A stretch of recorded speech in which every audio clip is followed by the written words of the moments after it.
Alright, I'm back in Flores in my hostel, and on top of the roof behind me you can see the lake. The main city, it's tiny. It's right over there. You can't see it from here, but you can see the lake. I'm gonna sit down here. I hope it's not too windy so that the wind noise is not gonna be too bad. But yeah, so just to tell you a little bit more about the tour, what you did not see was the animals that we saw up in the trees. We're walking around, there were toucans. I'd never seen them before in the wild.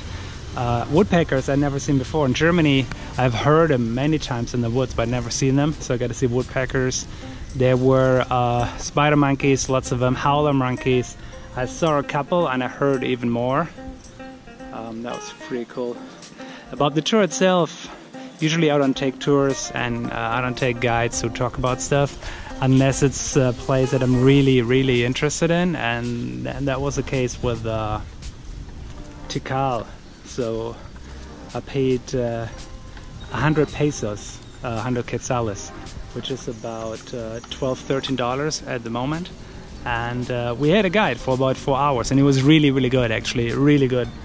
Well informed. He talked a lot about different things, and yeah, so that was cool. And what else? Yeah, so it's $100, and I paid 100 at a hostel called Los Amigos, which is a pretty cool hostel, but it was booked out. This one is much cheaper than Los Amigos, but Los Amigos seems to be the most popular by far. And if you come here, they will try and tell you that Los Amigos is sold out. It was sold out in my case, but yeah, I mean, it's the same all over the world. They try to tell you that the hostel you're going to is sold out and that they have a hostel and so on and so on. Just walk around and figure out stuff yourself, you know, especially the place that is as small as Flores. It saved me a lot of money. The hostel they were recommending was 90. I'm paying 40, so there you go. Yeah, back to the tours. If you walk around here, you will see that the tour operators, they all have the same banners and the same prices, but when you go and talk to them, then it's oh, it's more because of this and that and blah blah blah. At Los Amigos, for some reason, the 150 tour was only 100, so I'm not gonna complain about that.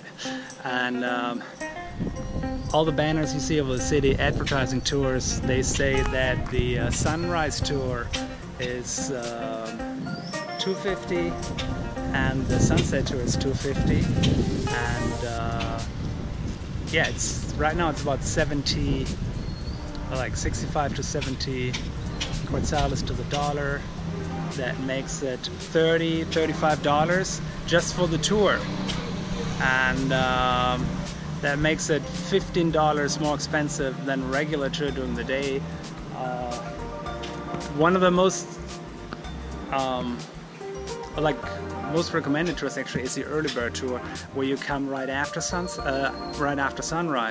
but it's normal operating hours of the park, so you don't have to pay the extra, and the sunrise is not guaranteed. Like today, it was really cloudy until about 11 a.m. So the people who went for a sunrise, of course the sunrise still happened, because it happens every day, so yeah, but they didn't get to see it, and they just spent $13 extra for nothing really. Also, you still have a lot of mosquitoes. Check the birds. You still have a lot of mosquitoes there in the morning. When I arrived, I think I arrived around 6:45 or something. No mosquitoes, no nothing. Some people in my group, they were putting spray on like crazy. Don't do that. It's just chemical shit. Get something else, whatever you think works. Some oils or whatever. And yeah, no mosquitoes, no bites the whole time at all. And I left.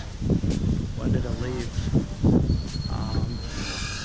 Yeah, I think I left around 11:30 a.m. and it was just getting busy.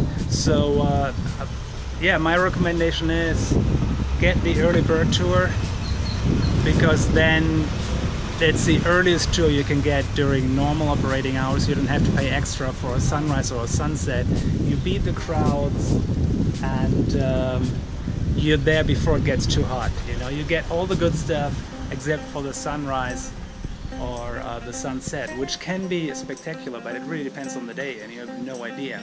And if you do that, there are lots and lots of people, so you will be on top of Temple 4, perched like this, you know, with like a lot of other people from all over the world. That's probably not the kind of experience that you want to have when you think, oh, I'm going to the jungle, you know, and there's going to be a temple and pyramids, and I'm going to climb them, it's going to be sunrise and sunset. No, you just like this. It's like New Year's Eve at Times Square. Not quite as bad, but if you look at pictures online, that's how it looks like.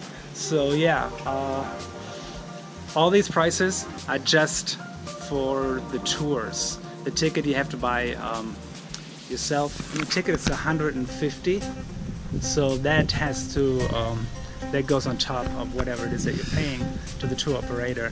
If you're going before 6 a.m. and not every tout, like every hawker on the street is going to tell you that, because they just want to sell you a tour ticket. If you get a tour ticket, yeah, you have that in the pocket, and they tell you, oh yeah, you can buy your ticket, but the ticket counter only opens at 6 a.m. and it's run by the bank and not by the park, because they don't trust the people. So yeah, it has happened to people. They buy a tour and they cannot get the ticket. You can get the ticket here in Flores at the bank too, and it's the same price. It's $150, and you have to pay in quetzales. You cannot pay in euros, dollars, or Mexican pesos.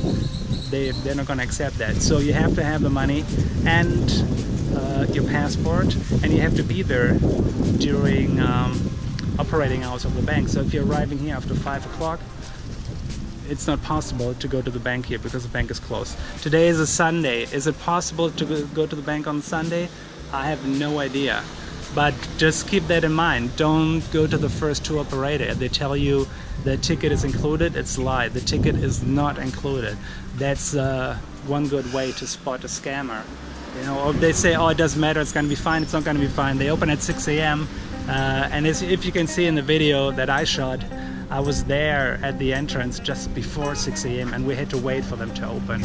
So yeah, just beware and don't get scammed. And you're gonna have a better time in Guatemala. Okay, so there's some action going on the lake. I don't know where they're coming from because I didn't see a rental, and it's probably not in my price range anyways. So I'm gonna leave you guys with a view of the lake, and then I'm gonna go plan my next steps. Probably make a video of the hostel. The hostel is called Doña Goya. It's $40 a night, and they only have one room with bunk beds, and they don't have any ceiling fans, but they have a lot of fans standing on the floor, and they're huge ass windows. So last night was actually pretty nice, not hot and muggy inside the room at all. So I definitely recommend this place.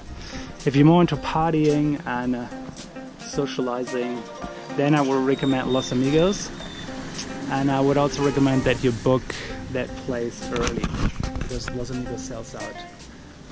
If you're booking a tour, there's no need to book a tour before you get here. There's no limit, you know.